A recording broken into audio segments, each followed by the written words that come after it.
મારીશ, હું એવું નહીં કહેતી મારા સાનિધ્યમાં તમે આવો, ના, હું જાહેરમાં કઉ છું આ વાત.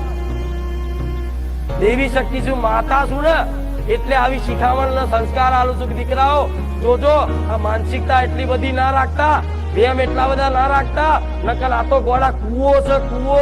ઉતરતા ઉતરતા એટલા બધા ઉતરી જશો ને એટલે કા મરી જવું પડશે, કા છટકી જશે, કા આત્મહત્યા કરી લેશો જાતે ને જાતે. અને કઈ ઘરમાં આવું જોઈ લેજો, જાઓ કઈ ગોવાયો જતા રહ્યા, એક્સિડન્ટમાં મરી ગયા, લોહી પડીને મરી ગયા. હું ડર નહીં આવતી, પણ બહુ ભૂવા કરો ને તો આવી હાલત થાય, થાય કે નહીં?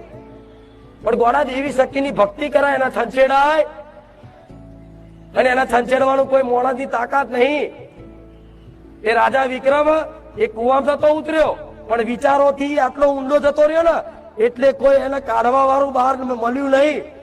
ભગવાનને પ્રાર્થના કરી, એની કુળદેવી હરસિદ્ધિને પ્રાર્થના કરી, પણ કોઈ દેવી શક્તિ એને બચાવવા આવી.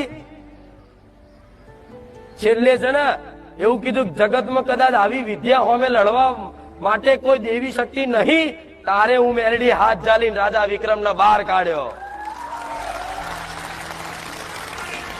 એટલે કુવામથી બહાર નહીં, કુવો તો ખાલી લોકો કહે છે, પણ આ દેવગતિનો કુવામાં એટલો વિચારોથી ઊંડો જતો રહ્યો હતો ને કે એને બસ અલગ દુનિયામાં જતો રહ્યો. એને બધી જગ્યાએ આવું બધું દેખાતું થઈ ગયું, અને એટલો બધો માનસિક થઈ ગયો ને એટલે એને પોકાર કર્યો કે હવે મને બચાવો કોક. તારે બધી માતાઓ, બધા જેટલો દેવી શક્તિ એની કુળદેવી દેવતા હતા બધા પાછા પડ્યા ને, તારે રાજા વિક્રમે એમ યાદ કરીને કીધું, જગતમાં કોઈ એવી મહામાયા શક્તિ નહીં કે આમાંથી મને બહાર કાઢે. તારે રાજા વિક્રમના હાથ ઝાલી અને મેં મેરડીએ બહાર કાઢ્યો અને કીધું કે જેના ઘેર હું મેરડી પૂજાતી હોય ને એના બધું જંતર મંતર ભેદવાની જરૂર નહીં, બધું એક બાજુ મેળ દઉં.